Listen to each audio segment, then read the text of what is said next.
Hello' friends, আজি মই বনাব লৈছোঁ কুকিজ। তাকে ভাবিলোঁ আপোনালোকৰ লগতো শ্বেয়াৰ কৰোঁ। আৰু তাৰ কাৰণে মই ফাৰ্ষ্টে লৈছোঁ ঘি। ঘিৰ ঠাইত আপোনালোকে বাটাৰো ল'ব পাৰে। এতিয়া 1 কাপ জোখৰ মই ইয়াত ঘি লৈ লৈছোঁ। লগতে লৈছোঁ চেনি, মিক্সিত দি মই পাউডাৰ কৰি লৈছোঁ। চেনি লৈছোঁ মই 4 ভাগৰ 3 ভাগ, মানে 1 কাপতকৈ অলপ কম ল'ব লাগিব। আৰু এতিয়া চেনি আৰু ঘিখিনি ধুনীয়াকৈ মিক্স কৰি ল'ম।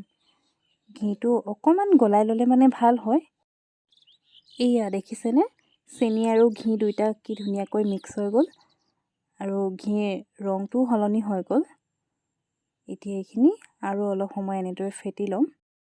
এতিয়া লৈছোঁ ময়দা 1 কাপ আৰু লগতে আটা 1 কাপ। আজি কুকিজকেইটা মই আটা আৰু ময়দা দুইটা মিক্স কৰি বনাওঁ বুলি ভাবিছোঁ। আপোনালোকে অকল আটা বা ময়দাৰেও বনাব পাৰিব। এতিয়া ইয়াতে মই অকণমান বেকিং পাউডাৰ দি দিছোঁ। এতিয়া এই গোটেইখিনি হাতেৰে ধুনীয়াকৈ মিক্স কৰি এটা ডো বনাই ল'ম। এয়া ধুনীয়াকৈ ডোটো বনাই ল'লোঁ। এতিয়া ডোটো 5-10 মিনিটৰ কাৰণে ৰেষ্টত ৰাখিম। এতিয়া মই বিস্কুট বনাবলৈ আৰম্ভ কৰিম। আৰু বিস্কুটৰ ডোটো ফ্ৰিজত মই 10 মিনিটৰ কাৰণে ৰেষ্টত ৰাখিছিলোঁ।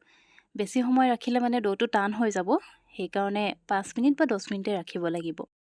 আৰু ডোটো টান হৈ গ'লে মানে বিস্কুটকেইটা বনাবলৈও দিগদাৰ হয়, ফাটি যাব।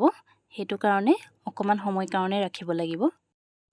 এতিয়া নিজৰ জোখত সৰু সৰু লাৰু কৰি গোটেইবোৰ বিস্কুট এনেকৈয়ে বনাই ল'ম একেটা জোখতে। এয়া এনেকৈ আটাইবোৰ বনাই ল'ম। আৰু এয়া মই গোটেইখিনি বিস্কুট বনোৱা হৈ গৈছে। এতিয়া অভেনত দি দিম। আৰু অভেনত মই 10 পৰা 15 মিনিটৰ ভিতৰত বিস্কুটকেইটা বেক কৰিম। এয়া বিস্কুট ৰেডি হৈ গ'ল। আৰু আজিৰ ভিডিঅ'টো যদি আপোনালোকে চাই ভাল পালে তেন্তে প্লিজ ভিডিঅ'টো এটা লাইক কমেণ্ট কৰিব আৰু লগতে শ্বেয়াৰ কৰিব।